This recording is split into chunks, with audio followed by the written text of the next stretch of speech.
औज़ुबिल्लाहिमिनश्शैतानिर्रजीम बिस्मिल्लाहिर्रहमानिर्रहीम रब्बि इश्रह ली सदरी व यस्सिर ली अमरी वहलुल उक़दतम मिन लिसानी यफ़क़हू क़ौली। जी अस्सलाम वालेकुम, उम्मीद है आप सब लोग खैरियत से होंगे। तो आज की हमारी जो वीडियो है वो हज़रत अबू बकर सिद्दीक़ का जो दौर था, दौर खिलाफत था, उसके बारे में होगी। इससे पहले मैंने जो आपके साथ वीडियोस जो है वो शेयर की थी, वो मैंने इस्लाम की जो ग़ज़वात हैं, इस्लाम की जो जंगें हैं, उस पर मैंने वीडियोस बनाई थी और आपके साथ मैंने शेयर की थी। तो उन वीडियोस में मैंने जो है वो सबसे पहले ग़ज़वा बदर को जो है वो एक्सप्लेन किया, उसके साथ ही मैंने जो है वो ग़ज़वा उहद को, उसके साथ ही मैंने ग़ज़वा खंदक को, फिर हमने जो है वो फ़तह खैबर के बारे में पढ़ा, उसके बाद हमने सुलह हुदैबिया के बारे में पढ़ा, उसके बाद हमने फ़तह मक्का, ग़ज़वा हुनैन और आप सल्लल्लाहु अलैहि वसल्लम के दौर की जो आखिरी जंग थी ग़ज़वा तबूक, हमने उसके बारे में जो है वो डिटेल से स्टडी किया, उसको एक्सप्लेन किया, उसको हमने डिस्कस किया। तो ये सारी चीज़ें जो है वो पुरानी वीडियोस में मैंने आपके साथ जो है वो शेयर की थी और उन वीडियोस में मैंने बताया था कि इन जंगों का पस मंज़र क्या था, साथ ही इसका हमारे पास आउटपुट क्या आया, साथ ही जो है वो इसका मैदान जंग में जो हालात थे इन जंगों के क्या थे। तो ये सारी चीज़ें हमने अपनी पुरानी वीडियोस में जो है वो डिस्कस की हैं। तो आज की हमारी जो वीडियो है वो हज़रत अबू बकर सिद्दीक़ के दौर की है। आप सल्लम की जो ज़िंदगी की आखिरी जंग थी वो ग़ज़वा तबूक थी। उसके बाद जो है वो आप सल्लम का 11 हिजरी में जो है वो वसाल हो गया था, वफ़ात पा गए थे। तो हज़रत अबू बकर सिद्दीक़ ने जो है वो इस्लाम के मामलात को संभाला। हज़रत अबू बकर सिद्दीक़ ने जो है वो खिलाफत संभाली और मुसलमानों की रियासत और मुसलमानों के निज़ाम को चलाना जो है वो शुरू किया। तो हमारी वीडियो जो है वो हज़रत अबू बकर सिद्दीक़ का जो दौर खिलाफत है उसके बारे में हमारी आज की वीडियो होगी। तो सबसे पहले हम ये चीज़ जो है वो कन्फर्म करेंगे कि हज़रत अबू बकर सिद्दीक़ के दौर में मसाइल क्या क्या आए, उसके बाद जो है वो हज़रत अबू बकर सिद्दीक़ की सर्विसेज क्या हैं, हिदमात क्या हैं, इस्लाम के लिए, मुसलमानों के लिए उन्होंने अपने दौर खिलाफत में क्या किया। तो सबसे पहले हमें इस चीज़ का जो है वो इल्म होना ज़रूरी है कि हज़रत अबू बकर सिद्दीक़ का जो दौर था वो कितने सालों का था। वो 2 साल 2 महीने और 14 दिन का था। यानी कि हज़रत अबू बकर सिद्दीक़ ने 2 साल 2 महीने और 14 दिन जो है वो मुसलमानों पर जो है वो इस्लाम के जो पहले खलीफा हज़रत अबू बकर सिद्दीक़ थे, वो 2 साल 2 महीने 14 दिन मुसलमानों पर खिलाफत उन्होंने की है। तो ये उनकी खिलाफत का जो था वो दुरानिया था। तो सबसे पहले हम जो है वो मसाइल को डिस्कस करते हैं। जिस वक्त हज़रत अबू बकर सिद्दीक़ ने जो है वो खिलाफत संभाली तो बहुत सारे मसाइल जो है वो पैदा हो गए थे। पहला मसला जो है वो खिलाफत का ही मसला था कि इंसार कहते थे हमारे में से खलीफा होगा, मुहाजिरीन कहते थे हमारे में से खलीफा होगा। इसके अलावा मुसलमानों का एक ग्रोह इकट्ठा हुआ, उन्होंने जो है वो साद बिन उबादा को अपना खलीफा बना लिया। तो यानी कि मुसलमानों में थोड़ी सी नाइतफाकी इस हवाले से फैल गई। वो कहते थे फ़लाना सहाबी खलीफा होगा, कोई कहता था फ़लाना खलीफा होगा। हर बंदा जो है वो अपनी अपनी राय दे रहा था, अपनी अपनी ओपिनियन इस बारे में दे रहा था। तो उसके बाद जो है वो बहुत सारे मुसलमान मुर्तद हो गए, बहुत सारे मुसलमान जो है वो इस्लाम से बागी हो गए।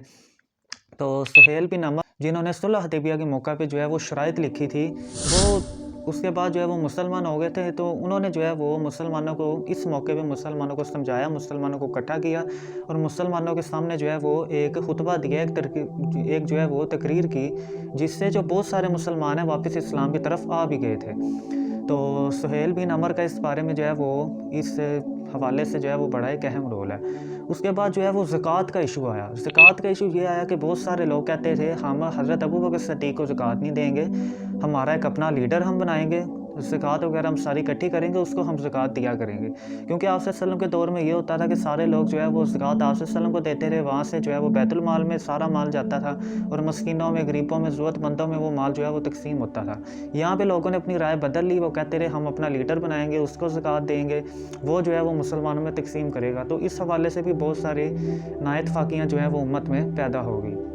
तो हज़रत उमर हज़रत अबू बकर सिद्दीक़ के पास आए, उन्होंने आके इस सारा माजरा बयान किया कि अगर कोई बंदा आप सल्लम के दौर में ऊँट के साथ रस्सी भी ज़कात में देता था, तो इस दौर में अगर कोई बंदा वो भी देने से मना करेगा तो उसके खिलाफ़ में जंग करूँगा, क़िताल करूँगा, उसके खिलाफ़ में खड़ा हो जाऊँगा। तो हज़रत उमर ने जो है वो हज़रत अबू बकर सिद्दीक़ को जो है वो जंग से रोका कि आप ऐसा ना करें, मुसलमानों में नाइतफाकी पैदा होगी, हालात आगे बिगड़े हुए हैं। लेकिन हज़रत अबू बकर सिद्दीक़ जो है वो इस्लाम के पाबंद थे, शरीयत के पाबंद थे, आप सल्लम के मिशन को, दीन को उन्होंने आगे लेके चलना था, तो वो जो है अपनी बात पे डटे रहे। उसके बाद 4 लोगों ने जो है वो नबूवत का दावा कर दिया, जिनमें सबसे पहले मुसलमा कज़ाब था, उसके बाद जो है वो अस्वद अंसी था, उसके बाद जो है वो तलहा अस्दी था, उसके बाद जो है वो सजा बिन्ते हारिस थी।